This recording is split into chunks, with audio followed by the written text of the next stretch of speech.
I have great love for my mom and my dad. One thing that gives me so much happiness is to hear people say to me that I look so much like my mom or that I look so much like my dad. But my mom and my dad are not perfect. And they are not my real mom and dad.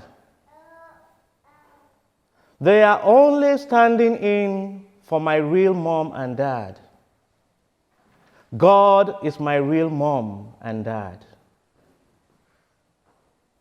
Just as it gives me so much happiness to hear people say to me that I look like my mom and my dad, that I look like my earthly mom and dad, so it will give me the most perfect happiness if I am told that I look like my heavenly mom and dad, like my real mom and dad, who is God in heaven. Today's gospel passage tells us, "Be perfect, just like your Father in heaven is perfect." And this is what it means to be perfect. The Greek word for perfect is teleios. The Greek idea of perfection is functional. That is, a thing is perfect if it realizes the purpose for which it was planned, designed, and created. And so, a human being is perfect if the human being realizes the purpose for which the human being was created and sent into the world. In order to find the purpose for which the human being was created, we go to the book of Genesis, chapter 1, verse 26, which tells us that the human being was created to be like God. And today's gospel passage tells us how God is. It says that God allows the sun to shine on the good and on the bad, and that God allows the rain to fall on all without discrimination. So, we become perfect by becoming like God.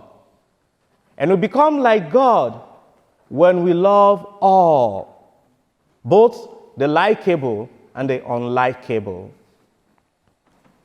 G.K. Chesterton once said that we are commanded to love our neighbors and our enemies because they are generally the same persons. Those who are near to us can sometimes be the most difficult to love.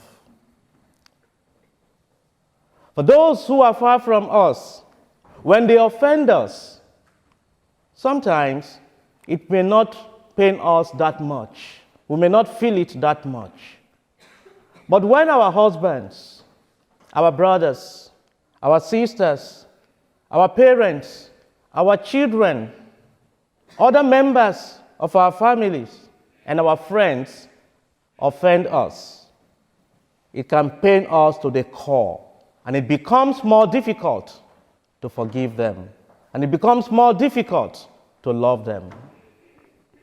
When Jesus commands us to love our enemies, it does not mean that we should continue to expose ourselves to them so that they can continue to hurt us. No. On the contrary, we must protect ourselves from them. But at the same time, we must not repay evil with evil. We can use the evil they have done to us to prepare our way to heaven. In Africa, we say, when you throw stones at the foolish person will throw the stones back at you. But when you throw stones at the wise person will gather the stones and continue to gather the stones.